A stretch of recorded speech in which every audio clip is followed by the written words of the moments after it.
విషయము, కాకాని గోవర్ధన్ అన్న విషయము, ఇవన్నీ కూడా నిజంగా పరాకాష్ఠకు చేరిన విషయాలు. అన్నిటికన్నా ఆశ్చర్యం ఇంకోటి ఏంటో తెలుసా, ఒక మంత్రిని, అంబటి రాంబాబు అన్న ఒక మంత్రి కాపు కులంలో నిజంగా గర్వంగా చెప్తా ఉన్నా, నేను ఒక టైగర్ అని కూడా చెప్తాను. నేను గొప్పగా బ్రతికినాడు, గొప్పగా ఒక వాల్యూ ఉన్న వ్యక్తి, ఒక విలువలున్న వ్యక్తి అని కూడా నేను గట్టిగా చెప్తాను.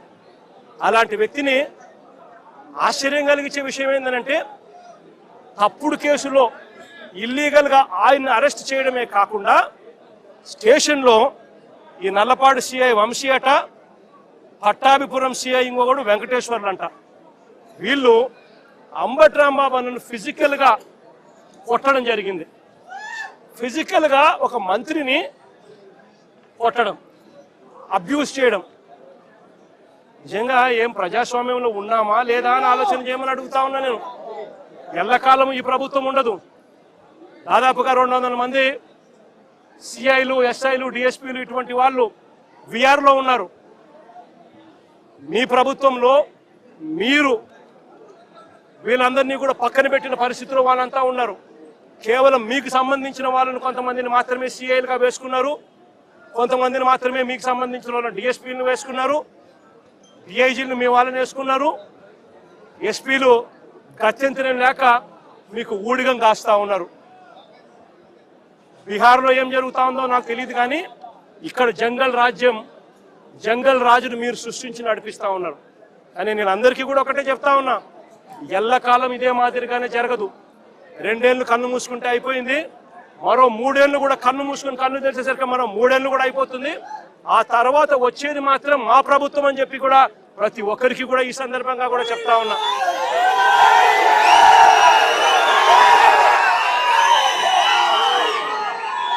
చంద్రబాబు నాయుడు గారికి చెప్తా ఉన్నాను, ఆయన కొడుకు చెప్తా ఉన్నాను, ఆయనకు కొమ్ము కాస్తా ఉన్నా ఆయన ఇతర పార్టీ నాయకులకు చెప్తా ఉన్నాను, ఆయనకు కొమ్ము కాస్తా ఉన్నా ఇలాంటి పోలీసు అధికారులకు కూడా చెప్తా ఉన్నాను.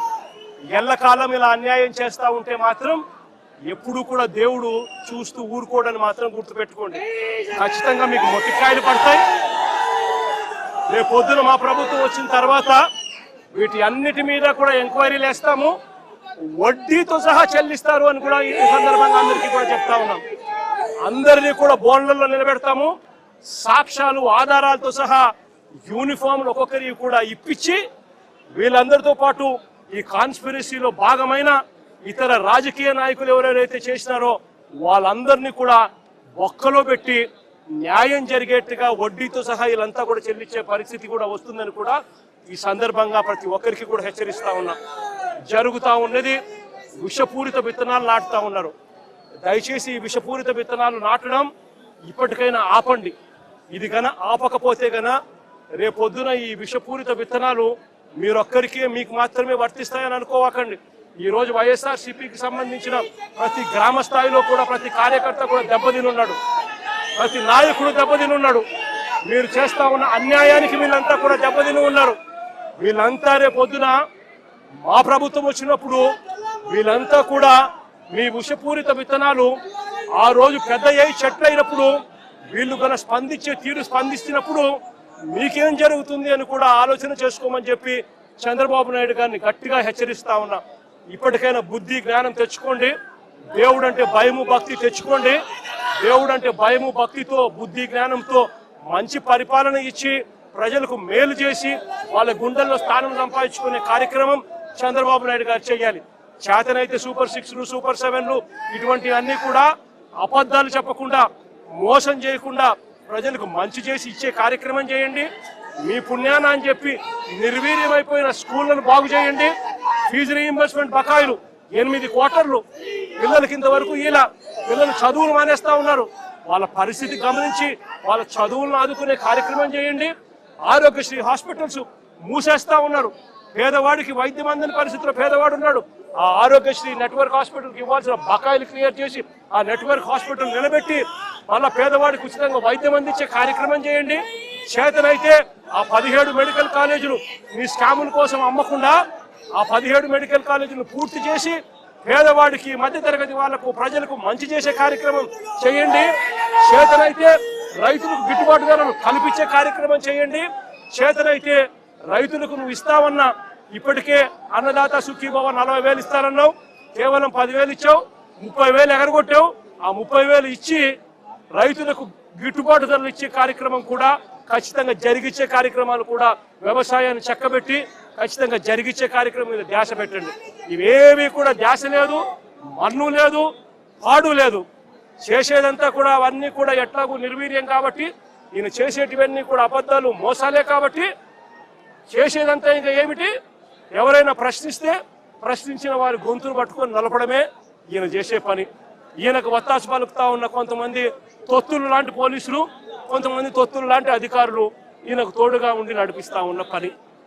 అందరికీ ఇక్కడ జ్ఞానోదయం రావాలని చెప్పి కోరుకుంటా ఉన్నాను.